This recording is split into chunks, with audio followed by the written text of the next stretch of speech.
How's it going, fellas, and welcome to the channel where I kick back, relax and talk video games. I've taught you how to shoot, I've taught you how to dunk, but in today's video I'm going to be teaching you how to defend in NBA 2K18.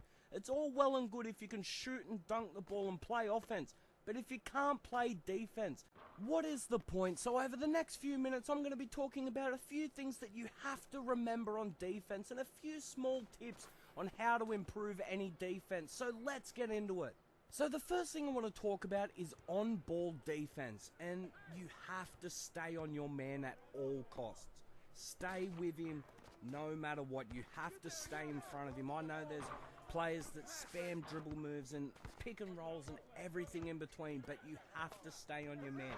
If you have a ball dribbler that is just dribbling dribble moves, spamming the dribble moves, just don't move. Don't react to those dribble moves. Stand still. Stand in the center in front of him, because he can do all those dribble moves, but he still comes back to the center point. You don't have to move. The only time you'll have to move is when he jumps off that center point and his base ends up in a new position, if that makes sense. So if he's in front of you and his feet all of a sudden become, because he does one of those gay dribble moves and jumps to the side, you'll have to move then, but only a little bit. People overreact way too much to dribble moves. Way too much. People react to every single move that happens. You don't have to. 95% of the moves all stay in the same position, so you don't have to move. As long as you don't react to these stupid dribble moves, it is fairly easy to play defense. The only thing you have to worry about, and I can't really teach you how to stop this, it's just one of those things just happen in 2K if you don't have the right build or the right player, and that is speed kills. If they have too much speed, it doesn't matter. They're going to beat you 95% of the time. You just either have to have good help defense and bring players across to help, or you have to be willing to cut to the basket before he does. So if you see a guy beat you for speed, cut straight back to the basket and across the key.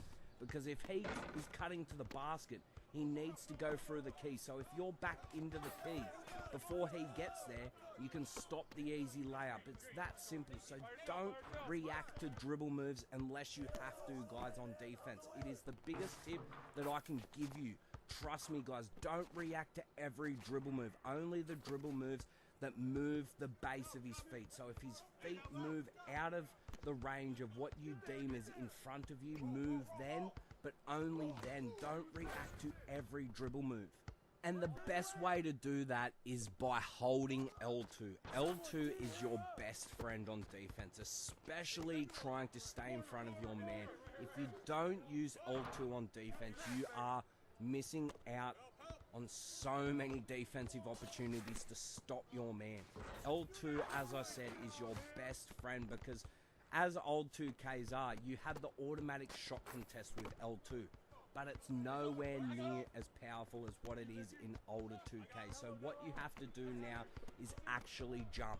You actually have to force a block shot or try and block a shot to actually force good shot defense. Automatic shot contests just don't put enough pressure on the shooters to make them miss shots anymore, or even put enough pressure on them in my career to give you good shot defense teammate grades. So there is no point using the automatic shot contest feature in this new game, because it's simply not strong enough.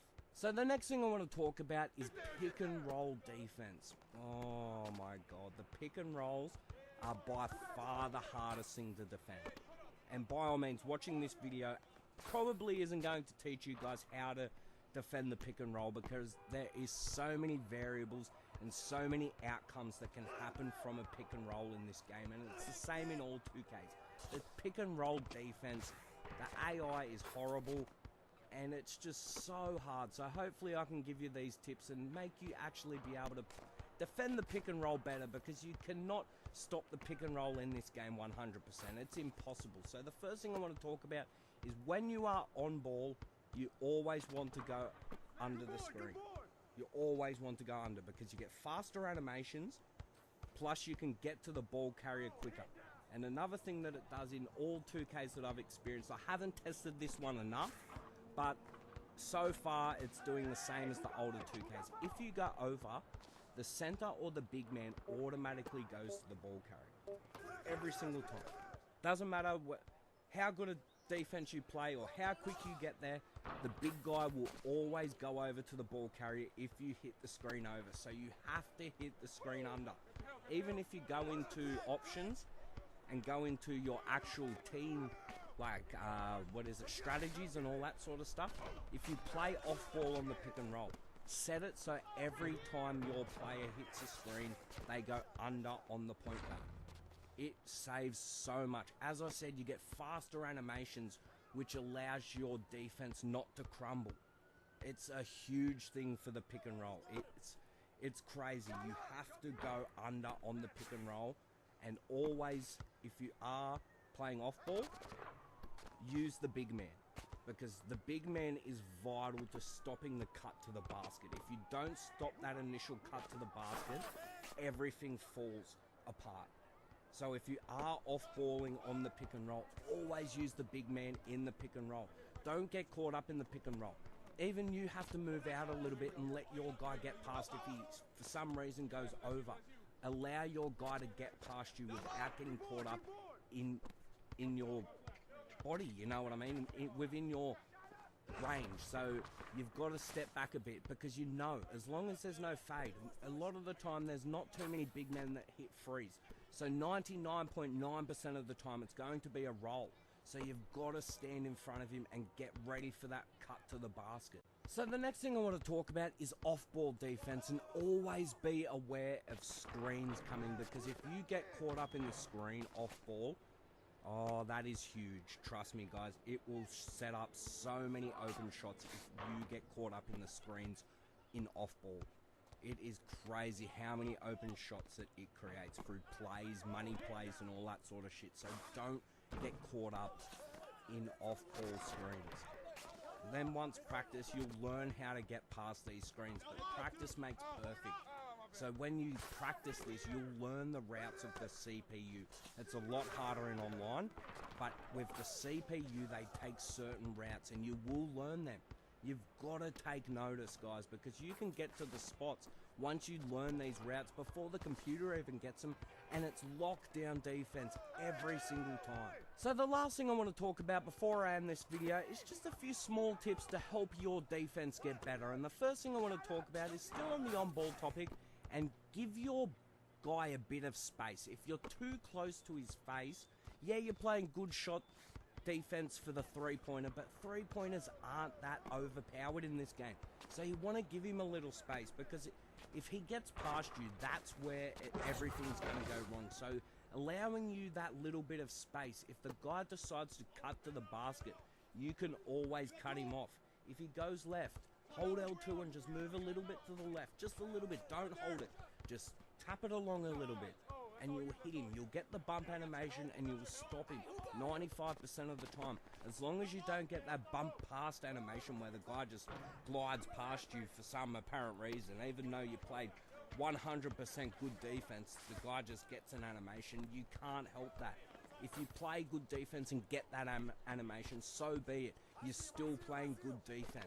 Another tip is always use the baseline as another defender. If you have a guy in the corner, use the baseline as another defender, because if you give him a little bit of space on the baseline, not too much, just a little bit, to make him think, oh, there's a chance I can glide down the baseline. And then as long as you hold L2 and hit him, he will bump animation out of bounds a lot of the time, or forces him to put up a shot behind or next to the backboard, which is a horrible shot in NBA 2K18. So use the baseline as another defender.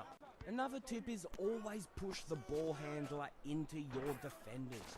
There's no point pushing him into open space. So if you find that you have defenders more to the left than the right, stand on the opposite side and push them towards your defenders to get better help defense. It helps so much, just choosing the right way depending on how many defenders that you have to one side. If you have 3 to the left and 1 to the right, go to the left, and vice versa. It's as simple as that, just counting defenders, which will help you on defense if you make a mistake, and they can help and back up your defense, which helps so much. Now the last thing I want to talk about with these tips before I end the video is reaching hurts now, guys. Don't bother reaching. The percentages of actually making a successful steal in this game is very, very little. So don't even bother reaching, because reaching puts you into an animation where a guy can easily bypass you, or just doesn't allow you to play good defense if you're always reaching. If you're always reaching and trying to get that steal, it's just not going to work, and it's just going to create so many ripple effects in your defense. It hurts so much, so don't reach on defense, guys. But anyway, guys, I've talked and raved long enough. If you do like these videos, don't forget to leave a like, and don't forget to hit the subscribe button. It really does help out. And leave in the comments below what tips or any tutorials that you would like to see on the channel if you like that sort of stuff. But anyway, guys, I've talked and raved long enough. If you liked the video, leave a like, comment, subscribe, and I'll catch us later.